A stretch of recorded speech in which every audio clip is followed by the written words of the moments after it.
Oke, terima kasih. Ini kedua kali saya kesini. Nanti kalau ketiga kali saya ganti KTP nih.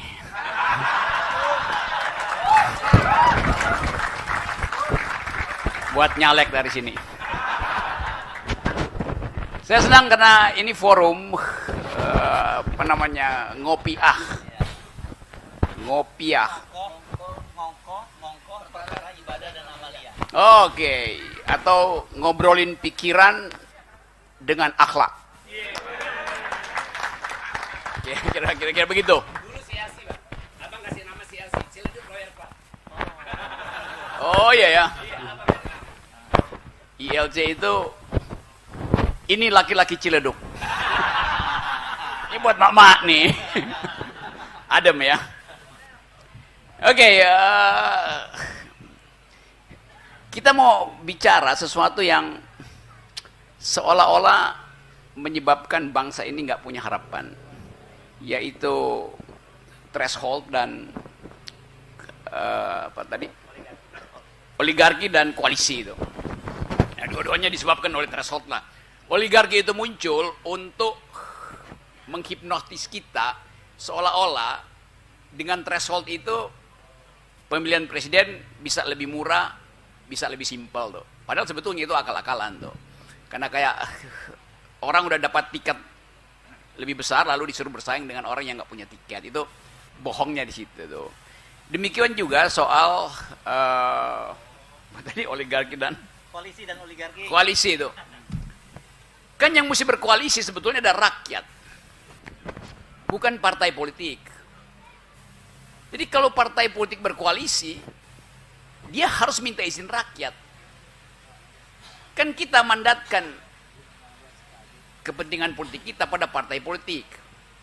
Kita ingin misalnya Pak Prabowo itu kita kasih mandat supaya dia ada bersama mak-mak, supaya ada dia bersama umat. Tetapi Pak Prabowo memilih bersama kekuasaan. Kan mandatnya mesti kita cabut. Karena bukan itu intinya tuh. Tapi oke, Pak Prabowo tentu mungkin punya perhitungan, ya udahlah. Tetapi putus hubungan silaturahim kita dengan yang kita sebut sebagai kejujuran, itu intinya tuh. Nah sekarang Pak Prabowo mau berkoalisi tuh. Berkoalisi dengan siapa? Dia nggak perlu tanya kita lagi, karena dia udah di kekuasaan. Tentu dia akan berkoalisi dengan mereka yang punya potensi untuk membesarkan kekuasaan. Jadi di situ sebetulnya curangnya tuh. Tapi kita nggak mau bicara strategi Gerindra. Gerindra selalu menyimpan rahasia tuh. Nah bagi kita rakyat, kita mau awasi ini koalisi ini arahnya kemana tuh. Jadi apapun yang dibuat oleh koalisi, kalau thresholdnya masih 20%, artinya mereka bersatu untuk memanfaatkan fasilitas yang disebut threshold 20% itu. Boleh nggak dia nggak berkoalisi? Lebih bagus nggak berkoalisi kalau nggak ada threshold. Jadi kalau Ibu Mega bilang apa itu koalisi itu?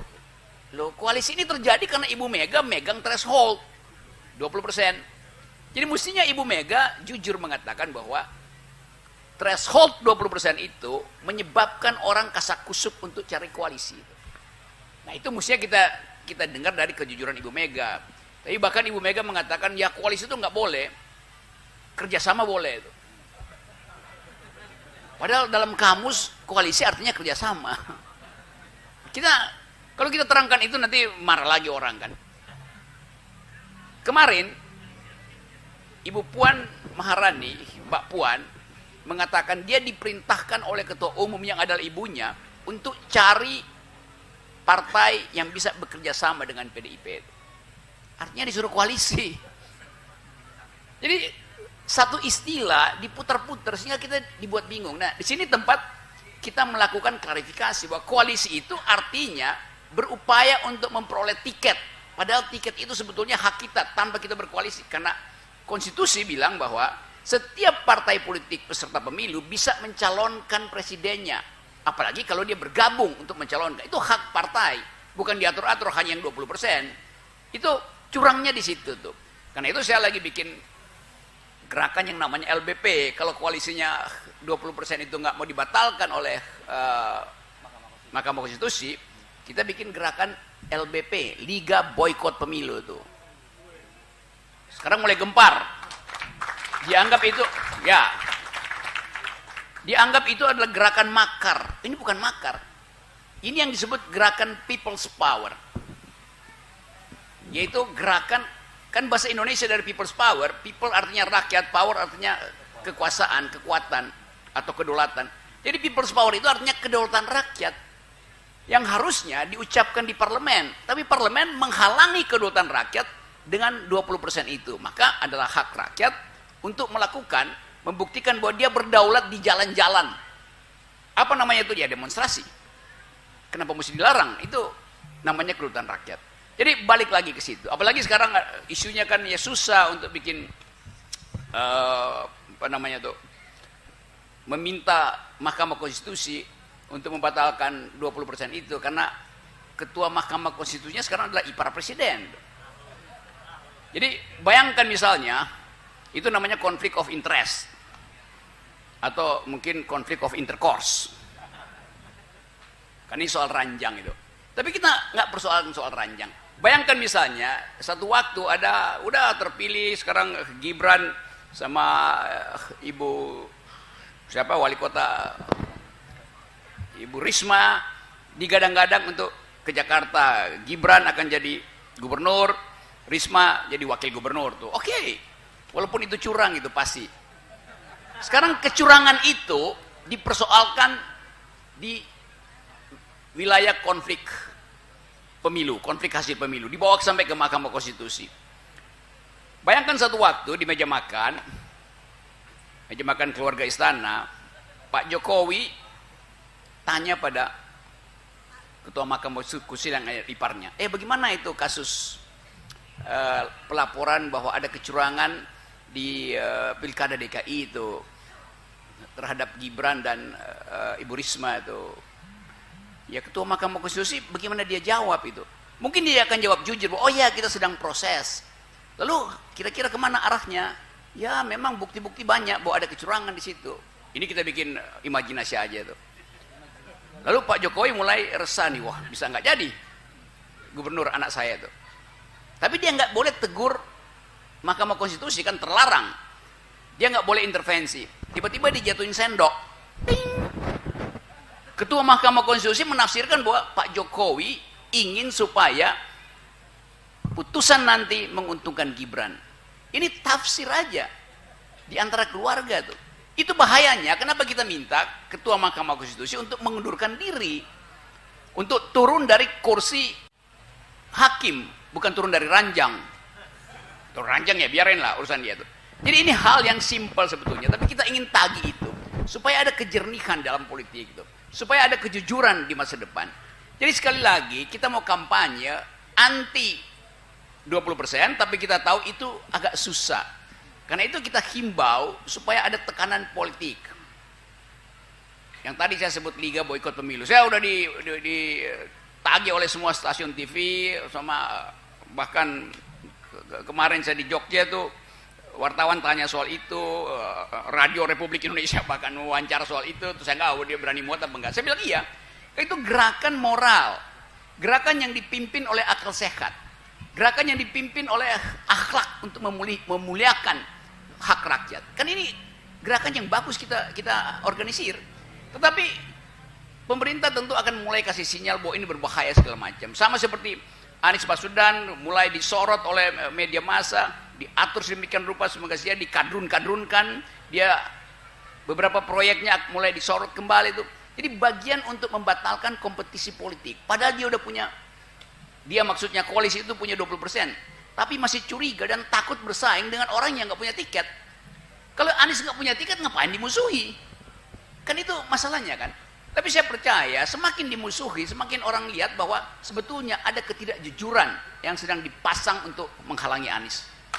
Itu masalahnya.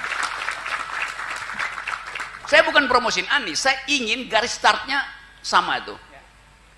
Saya berteman baik dengan Anies, tetapi saya mau katakan bahwa kalau Anies Baswedan pun nggak mau mempersoalkan 20%, sama dia kita hukum. Sebab kalau Anies Baswedan menang, itu dia menang karena main di 20%, bukan main di 0%. Jadi kita akan tuntut juga gubernur kita, Anies Baswedan, untuk mengucapkan bahwa dia tidak setuju dengan 20%. Supaya fair. Kita juga akan minta Ganjar ngomong begitu, Sandiaga Uno ngomong begitu, Erick Thohir juga ngomong begitu dong. Kan itu intinya tuh, supaya ada kesetaraan dalam kita bernegara, bahwa nggak ada orang yang udah garis startnya dia di depan kita lalu kita disuruh bersaing ke situ. Itu yang kita sebut sebagai ketidakadilan. Jadi sekali lagi itu pentingnya kenapa kita mau bercakap-cakap di sini. Karena saya percaya bahwa di sini nggak ada kebohongan, nggak ada orang yang ingin saling mencurangi itu.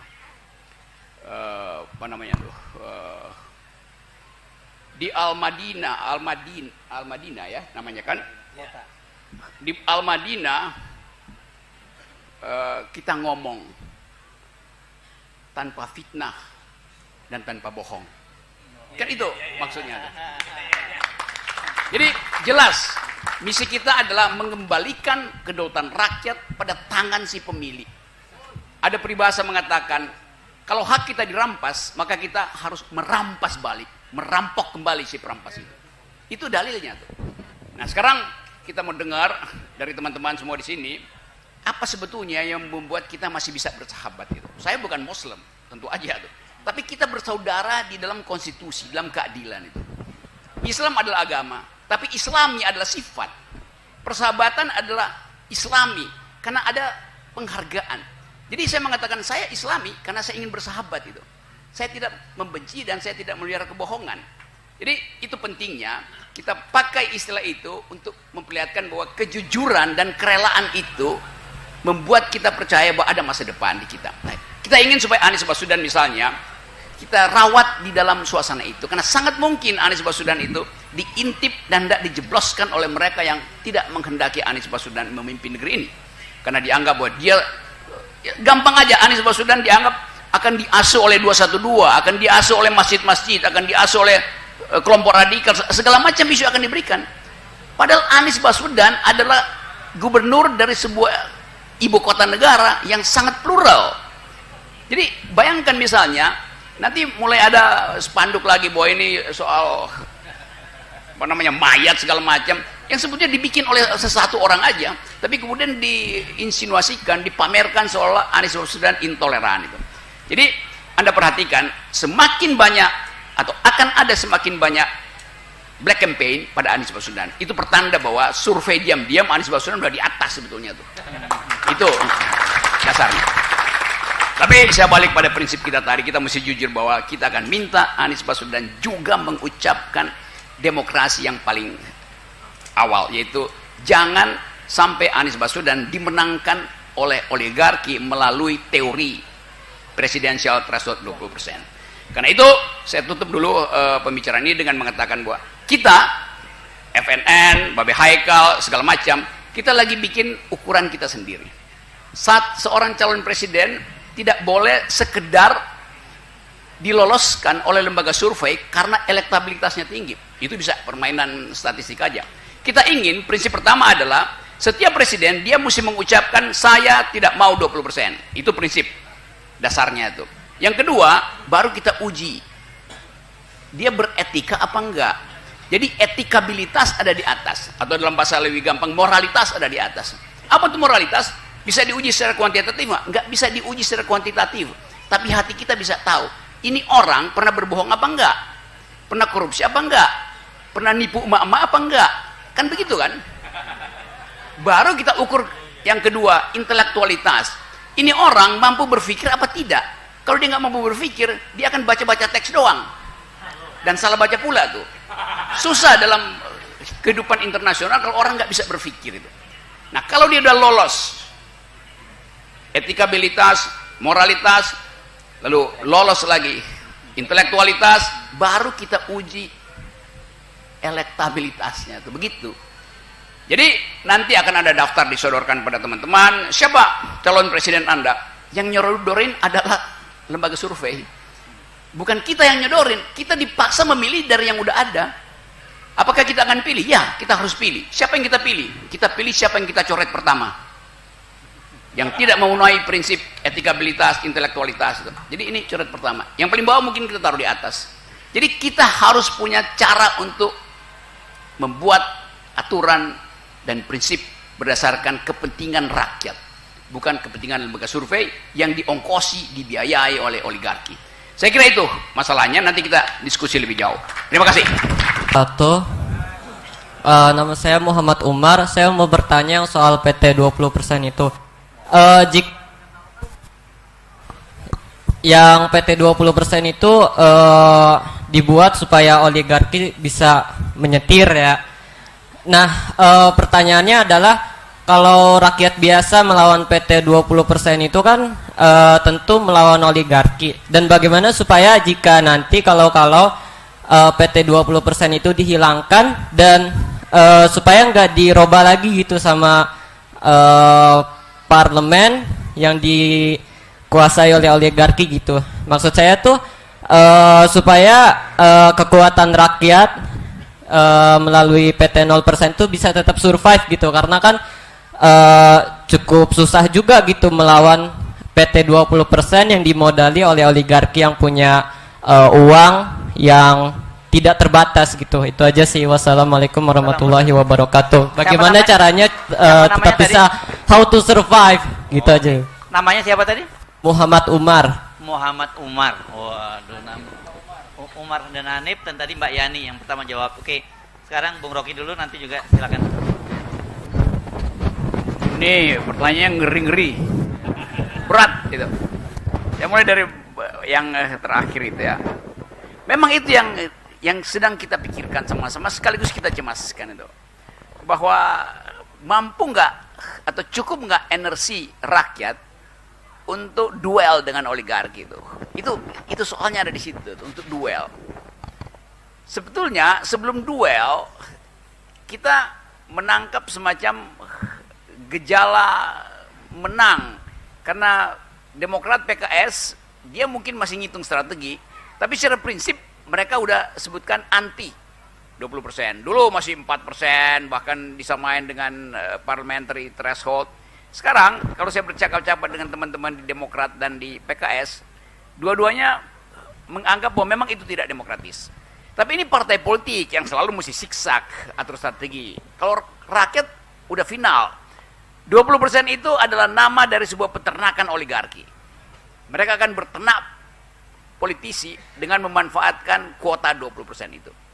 Jadi final bagi rakyat, kita harus tolak itu sehabis-habisnya tuh. Nah, semakin dorongan penolakan itu membesar, nih partai-partai yang masih ragu-ragu bisa bertambah tuh. Ada PKB yang bilang iya benar juga ya, tapi Caimin kan ya biasalah itu kalau kayak sen ke kiri tapi belok ke kanan nih. Tuh. Ini bukan mak-mak ya, ini Caimin. Tapi kita mau uji mereka nih, konsisten nggak dengan prinsip demokrasi. Jadi bagi kita di sini, ya ini bukan gerakan politik, ini gerakan akal sehat untuk memberitahu lebih banyak publik bahwa 20% itu adalah tipu-tipu dari oligarki. Tapi nanti orang bilang, ya dulu kan yang bikin juga partai politik tuh. Saya terangkan dulu ya sejarahnya tuh ya. Yang dituduhkan adalah SBY tuh. SBY yang pasang 20%. Kapan? 2003.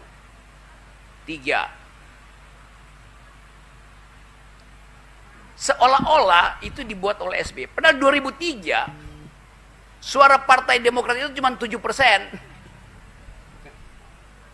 Nggak mungkin dia pasang 20%. Ya, tolol namanya kan. Mesti dia pasang 4%. Tetapi tiba-tiba walaupun dipasang 10%, SBY melampaui PDIP pada waktu itu. Jadi threshold itu dipasang oleh PDIP untuk mencegah SBY jadi presiden.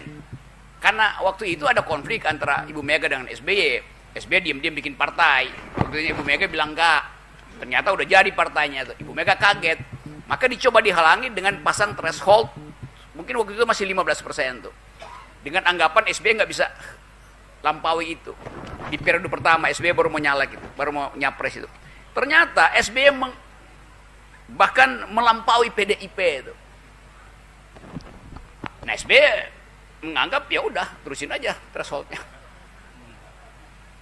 Jadi dari awal threshold dipakai untuk mencegah permainan politik yang fair. Dari awal udah tidak jujur sebetulnya. Yang tidak jujur pertama PDIP.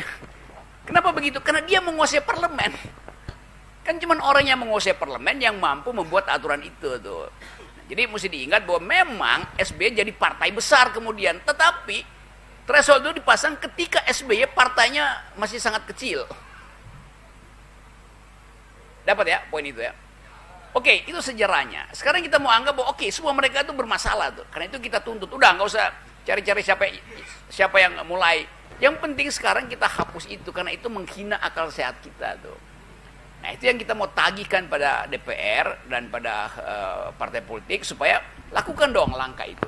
Tapi memang mereka nggak mau lakukan itu karena masih ngintip peluang, masih bisa kalau ngumpul masih bisa dapat 20% tuh. Jadi ini gerombolan yang ingin mencuri hak rakyat dengan memanipulasi prinsip-prinsip demokrasi. Bahwa demokrasi itu harusnya dari nol. Mereka bilang enggak. Supaya lebih sehat demokrasinya, ya dibikin aja hambatan-hambatan itu. Padahal hambatan itu bisa terjadi secara natural. Lalu disebarkan isu lagi. Nanti kalau 0% berarti semua orang bisa jadi presiden. Ya memang konstitusi bilang begitu kok. Semua orang boleh jadi presiden. Berarti akan ada, kalau 1000 calon, 1000 putaran. Enggak, tetap 2 putaran. Putaran pertama banyak. Tapi putaran kedua kan cuma nomor 1, nomor 2. Jadi itu yang mau ditipukan pada kita. Padahal dengan matematika sederhana, pasti maksimal cuma 4 calon, nggak mungkin 5, 6. Kan orang juga berhitung ya, nggak bisa, udah selesai kok 20% itu, kalau fair. Jadi itu intinya tuh. Nah sekarang misalnya lagi ada upaya dari DPD, Dewan Perwakilan Daerah, Pak Lanyala itu, untuk mengajukan judicial review atas nama lembaga DPD. Bukan lagi partai, bukan lagi orang. Nah ini jadi masalah berat-berat nih, karena akan jadi konflik ketatanegaraan. Artinya DPD akan menggugat DPR dan pemerintah di Mahkamah Konstitusi. Kan yang bikin ini kan open legal policy DPR dan DPD kan. Mahkamah Konstitusi bingung mau memenangkan siapa. Nah itu bahayanya. Gila tuh kan, memenangkan DPD artinya presiden jatuh. Karena dia kalah artinya mesti dihukum dia. Kalau presiden menang, people power. DPD ada di semua daerah. Sorry. Jadi bayangkan nanti krisis ketatanegaraan. Itu yang mesti kita bayangkan karena kedunguan-kedunguan antara elit ini menyebabkan akhirnya konfrontasi ketatanegaraan yang akibatnya bisa ambruk sistem tatanegara kita. Karena DPD melawan DPR, padahal DPD adalah bagian dari MPR yang di dalamnya ada DPR. DPD akan melawan pemerintah, padahal DPD punya hak untuk mengevaluasi pembuatan kebijakan, walaupun nggak bisa bikin kebijakan tuh. Jadi konflik ketatanegaraan akan terjadi tuh. Nah itu tadi yang diterangkan oleh Babe Haikal, karena sistem rekrutmennya itu betul-betul ya curang dari awal gitu. Udah dianggap bahwa nanti presiden berikut itu harus diwariskan pada seseorang yang pro Presiden Jokowi. Kan begitu jalan pikirannya. Itu Ganjar dimajukan di situ tuh. Itu curangnya tuh. Dan saya kira itu nggak pernah dipikirkan dalam sistem kekhalifatan, bahwa kekhalifatan itu khalifah diminta untuk meneruskan ajaran Nabi Muhammad ke depan, tetapi dengan institusi untuk menjamin bahwa ajaran itu tidak dimanipulasi. Kan begitu kan? Itu karena itu perlu institusi yang namanya kekhalifatan, kekhalifahan. Jadi begitu prinsipnya itu. Memang dipersiapkan prinsip itu supaya terlindungilah ajaran itu dari kemungkinan di 20% kan. Jadi institusi itu memang dimaksudkan untuk menjaga kejujuran ajaran Nabi. Jadi prinsip itu sebetulnya bisa kita pakai untuk sistem bernegara. Jadi itu yang kita sebut kejujuran. Nah kejujuran itu yang saya mungkin lupa, saya cukup membaca beberapa surat di Al-Quran, mungkin surah Al-Nur yang mengajarkan bahwa kejujuran itu akan menyebabkan orang merasa aman. Dan yang dipilih untuk memimpin adalah orang yang memberi rasa aman. Sekarang kita nggak rasa aman dengan apa yang dilakukan di istana, karena dia kasak-kusuk di bawah. Sampai sekarang poster 3 periode masih ada tuh. Jadi bayangkan misalnya kita mau ditipu seolah-olah Ibu Mega dan Pak Jokowi udah setuju nggak akan ada 3 periode, tapi gerilya di bawah masih jalan. Dan mereka semua yang harus kita hadapi itu, dan kita akan hadapi itu dengan akal pikiran tuh. Dan akal pikiran itu akan menuntun kita masuk di dalam people's power. Itu intinya tuh. Pertanyaan dari Mbak Yan, bagaimana menjaga akal? Oh ya udah, bagaimana menjaga akal sehat bangsa ini, kita berkumpul aja secara rutin di sini kan. Karena kita nggak mungkin lagi mengubah orang, memindahkan akalnya dari dengkul kembali ke otak, ke kepalanya, udah nggak bisa itu. Jadi memang udah dinasibkan bahwa mereka yang sedang berkuasa, kalau disebut ojo ke susu, ya masih mending. Ini ojo ke dengkul dia. Itu soalnya tuh. Jadi saya udah frustrasi itu. Bagaimana perbaiki ya? Setiap kali kita berupaya terangkan lalu dianggap sebagai kadrun. Jangan dengerin kadrun. Padahal kita terangkan itu dengan prinsip demokrasi itu. Seolah-olah kalau datang dari komunitas Muslim dianggap nggak ngerti demokrasi. Kan itu bahayanya kan. Itu yang menyebabkan Islamofobi tetap diedarkan. Dan kita akhirnya malu bahwa justru orang Barat yang menegur pemerintah Indonesia supaya jangan Islamofobi. Kanada menegur kita, Prancis menegur kita, Inggris menegur kita tuh. Amerika Serikat menegur kita, PBB menegur kita. Indonesia ini masih Islamofobi itu. Padahal seluruh dunia menganggap Islamofobi itu adalah akal-akalan pemerintah untuk mengendalikan para oposan, para pengkritik kekuasaan. Jadi kita balik pada dalil tadi bahwa kita ingin agar supaya hak kita untuk menikmati masa depan itu jangan dihalangi oleh akal-akalan oligarki. Itu aja sebetulnya prinsipnya. Bang, terima kasih. Menarik tuh Bang tadi Islamofobia Bang. Islamofobia. Kalau ada orang Islam sendiri tapi dia sendiri anti dengan syariat Islam, dengan khilafah, dengan komando umat dan seterusnya. Sebetulnya Islamofobia dari sejarahnya itu seperti apa Bang? Sampai orang-orang Indonesia yang Islam sendiri memusuhi Islam yang konsisten gitu ya, yang istiqomah terhadap ajarannya. Seperti apa Abang melihat orang-orang yang anti Islamofobia itu Bang? Itu mereka itu follower dari Instagramnya Snook Hurgroin. Ya, karena yang mulai ngajarin itu adalah Snook Hurgroin, justru untuk memecah belah bangsa ini. Jadi dia super Islamofobik karena subscribe, gimana? Subscribe. Ya. Cek. Ya, assalamualaikum. Nama saya Ismail Dayana. Saya ingin bertanya tentang people power. Untuk people power itu sebenarnya syarat atau keadaan seperti apa yang untuk bisa terjadi people power? Dan yang kedua, kalau memang syarat atau keadaannya sudah memenuhi, kapan kita laksanakan people power itu? Untuk Bang Erge. Terima kasih. Assalamualaikum warahmatullahi wabarakatuh. Bang Hersu, Bang Rocky. Kiai, gue yang jawab ya. Gue yang jawab ya. Lu japri mau gua.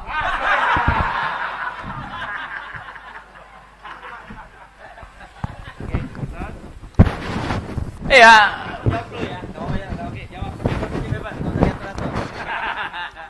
Pertanyaan itu nanti kita putuskan setengah jam setelah pertemuan ini. Kita rapat khusus itu. Karena nggak mungkin kita ucapkan, tetapi keadaan menuntut kita untuk mempersiapkan diri itu. Karena ekonomi akan bersilang dengan kegaduhan politik. Kan sinyal dari luar negeri menyebutkan bahwa Indonesia ada di dalam bahaya. Dan kita menganggap bahwa sebetulnya masih bisa diselamatkan kalau pemerintah mengeluarkan kocek yang dia peroleh dari ekspor sawit, batu bara ke dapur emak-emak. Tapi karena pemerintah pelit, maka adalah hak emak-emak untuk memulai menabuh genderang perang dari dapur. Jadi jangan harap kalau yang kita sebut sebagai people's power ini hanya akan diikuti oleh buruh, mahasiswa. Pasti emak-emak yang pertama kali kena. Karena ini soal harapan hidup. Anda lihat misalnya, ya itu minyak goreng masih tinggi padahal harga sawit sudah turun itu. Bahkan petani sawit sudah berteriak bahwa dari awal mereka tahu harganya akan turun, tapi nggak membayangkan bahwa harganya mungkin sekarang tinggal 700 perak 1 kilo tuh. Dari harga yang tadinya 3.000-an. Jadi itu tanpa kita komando atau tanpa ada rapat kayak yang kita bayangkan itu akan terjadi. Karena begitulah sunatullah tuh. Hukum-hukum sosiologi akan mengaktifkan dengan sendirinya rasa keadilan lalu tumpah di jalan. Kan sekarang orang sibuk koalisi dan orang nggak tahu bahwa ada penderitaan di bawah itu. petani di Bima, peternak sapi di NTB, buru sawit di Kalimantan, kan itu hak mereka untuk menikmati hasil akumulasi pendapatan negara tuh, tapi itu nggak jatuh ke negara kan. Jadi berlakulah hukum kalau negara tidak peka terhadap perut rakyat, maka adalah hak rakyat untuk memberontak. Nah itu ada sejarahnya di dalam konstitusi modern itu kira-kira tahun 1600-an itu ada prinsip yang disebut hak rakyat untuk membunuh raja. Dan itu adalah hukum pertama dari konstitusi itu. Jadi sebetulnya agama, akal sehat kita mengajarkan kalau raja lalim maka hak rakyat untuk menjatuhkannya itu dengan alasan apapun. Jadi itu yang kita sebut sebagai asal usul dari people power. Nah di banyak tempat itu terjadi selalu karena krisis ekonomi. Dan di depan kita ada potensi untuk kita jatuh dalam krisis ekonomi itu. Bukan karena kita kehendaki, tapi memang begitu keadaan yang di depan mata kita, ya begitu. Saya bertemu dengan makan di warteg di pasar Minggu. Cabenya tinggal 3, kata si ibu itu. Cabai sekarang, kalau beli cabai itu, dulu masih bisa dapat segenggam itu 5.000 masih bisa. Sekarang kalau beli cabai, mesti minimal 10.000. Dan bisa dihitung. 7 cabai merah itu 7 cabai itu 10.000 perak. Jadi sangat mahal dan itu efeknya itu pada tukang ojek yang lagi makan, dia mesti beli tambahan, kalau enggak dikurangi porsinya tuh. Jadi hak perut itulah yang akan mendorong kita masuk di dalam politik people power. Jadi perut kosong pasti membuat orang gelisah, nggak bisa tidur. Oleh nggak bisa tidur, ya mending jalan-jalan di ikut demonstrasi kan. Kan itu intinya begitu tuh. Anda bayangkan misalnya ada kesenjangan luar biasa pada masyarakat kita.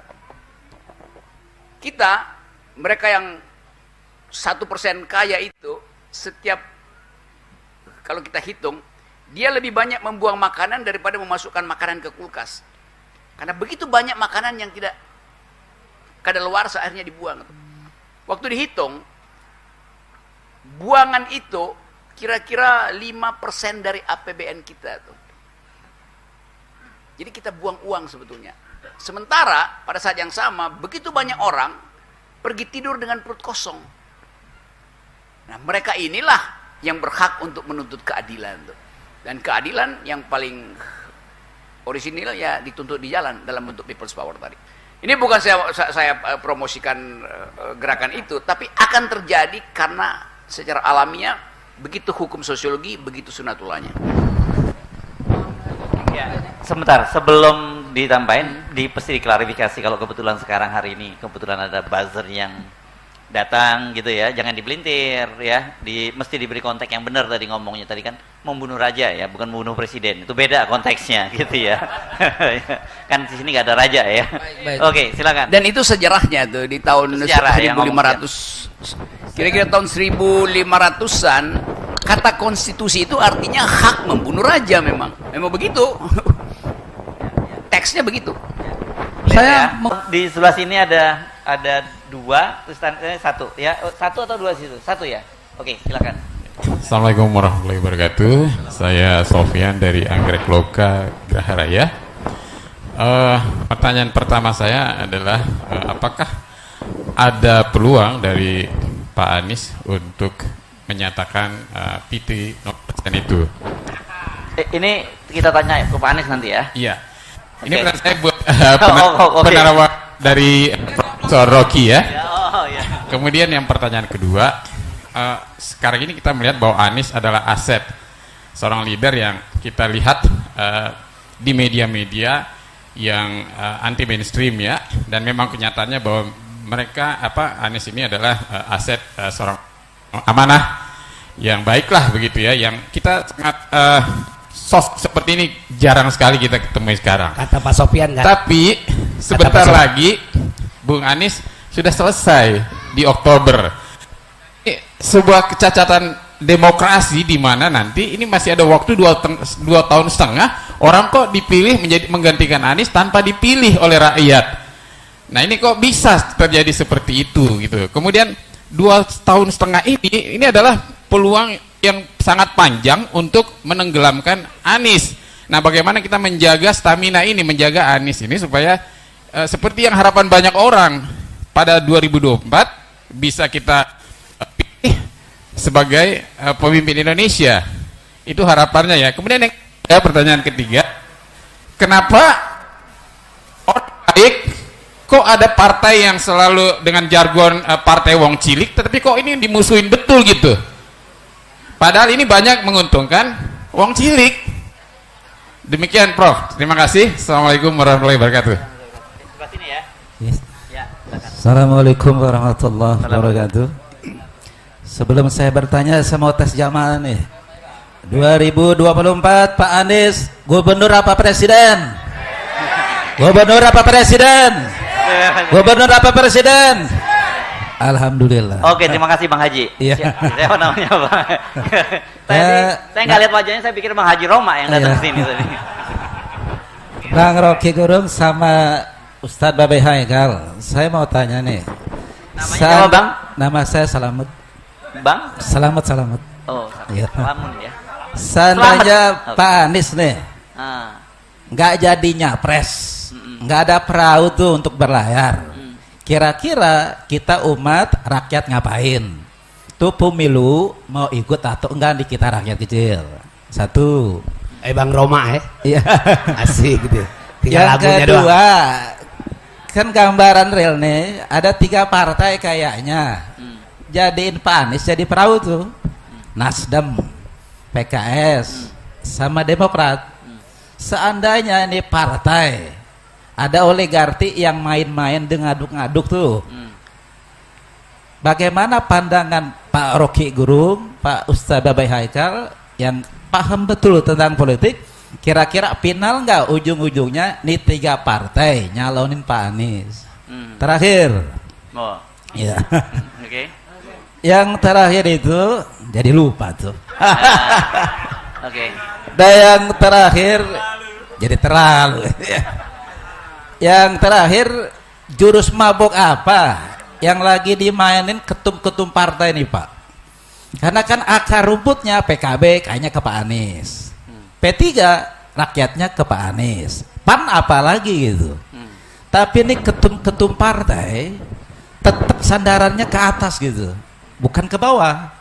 Padahal tuh partai bakal dipilih sama rakyat nih, kita ini bukan sama ketum partai. Makasih. Sebelum selesai, coba berdiri sebentar. Yeah. Banyak tadi minta coba nyanyiin satu bait lagunya Bang Haji, coba. Kita pengen dengar ya. Suaranya enaknya ya, coba ya. Iya. Musik. Lagunya apa? Iringin El Pimpongi. Lagunya apa? Lagunya Begadang jangan begadang. Lagunya. Apa itu? Biar Dulu Bang Haji pernah nyanyi Prabowo Hatta ya Pak? Ya. Apa lagunya itu Prabowo Hatta? Prabowo kan begitu. Coba. Pak Anies calon presiden Indonesia. Mirip banget. Pasti jadi presiden kita.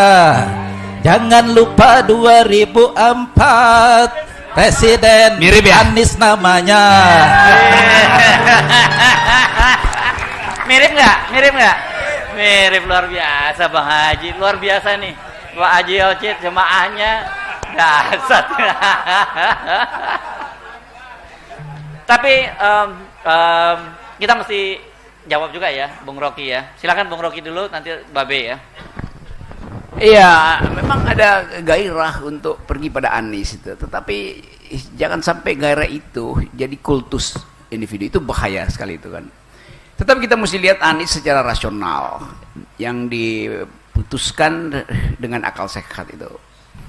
Survei memang menunjukkan peningkatan, tapi pada saat yang sama ada kalkulasi bahwa tadi yang mau diujikan, kalau Anies nggak jadi apa yang akan terjadi itu kan soalnya. Hal yang sama juga bisa kita ucapkan, kalau Ganjar nggak jadi apa yang akan terjadi. Kalau Ganjar nggak jadi, itu pasti pendukungnya juga marah, ngamuk. Karena menganggap bahwa Ganjar udah di atas. Ngamuknya ke siapa? Sangat mungkin ngamuknya ke PDIP itu kan. Jadi people power juga diarahkan ke PDIP. Kecuali PDIP dari sekarang mengatakan Ganjar adalah calon kita. Bayangkan Ganjar kalau sekarang mungkin udah berapa persen dia? 20-an persen misalnya tuh. Masih di atas Prabowo 29, Anies di bawahnya Ganjar. Dengan kapasitas itu, terus dia nggak dipilih untuk dicalonkan oleh PDIP, artinya nggak dapat tiket. Ngamuk lah pendukungnya tuh. Jadi people power itu juga bisa datang dari mana aja karena ada ketidakadilan tuh. Demikian juga pada Anies. Anies nomor 2 dalam elektabilitas tapi nggak ada partai yang mencalonkan, maka terjadi amuk massa juga. Nah itu yang mesti kita hitung. Lepas dari itu kita mau lihat misalnya sekarang Anies lagi dikritik soal mengubah nama-nama jalan itu. Dan kita mesti pertimbangkan apa baik apa buruknya itu. Tentu saya senang nama ayah Babe Haikal ditaruh, paman Babe Haikal di situ tuh. Tapi ada orang mungkin di jalan itu yang merasa frustrasi karena begitu nama jalan diganti, dia mesti ganti KTP itu. Dia mesti ganti kartu keluarga. Jadi sekaligus mesti dipikirkan kerumitan administrasi itu. Perjanjian-perjanjian perdata mungkin harus diperbarui. Tapi itu bisa dilakukan dengan cepat oleh komputasi, kan gampang kan, masukin data selesai. Tetapi kritik itu juga mesti diantisipasi oleh Anies Baswedan.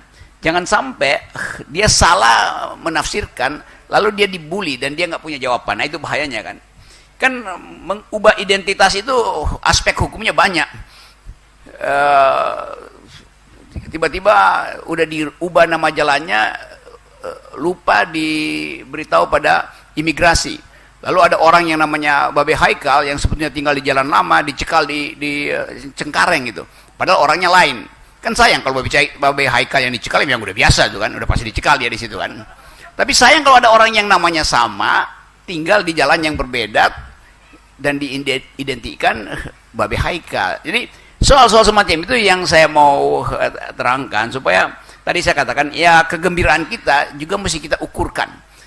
Jangan sampai justru diperalat oleh musuh Anies Baswedan bahwa Anies sebetulnya nggak tahu tentang birokrasi karena yang dia buat itu justru menyengsarakan, menyengsarakan itu. Jadi prinsip saya adalah kita boleh membela Anies karena dia berhak untuk dicalonkan.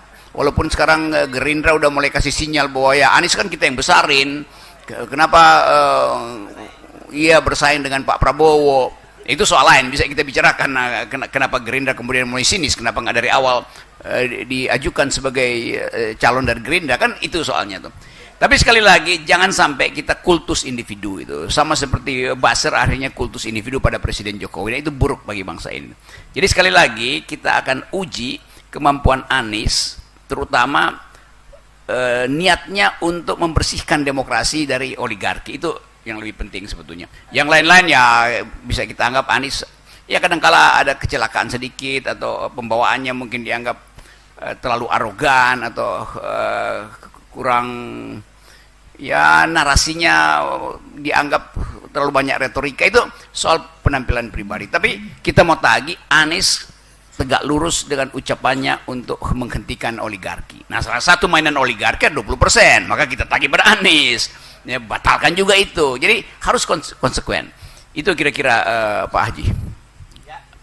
Clear ya? Oke, jelaskan dulu Bung Rocky. Saya begaul dengan Babe Haikal udah lama, tapi saya heran kok dia nggak bisa pahami jalan pikiran saya ya. Yang saya terangkan tadi bukan Ganjar yang dapat 20% entah dari mana.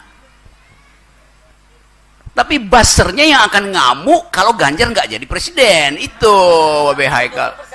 Ya mau 20%, bahkan kalau dia 40% ngamuknya lebih bagus lagi kan.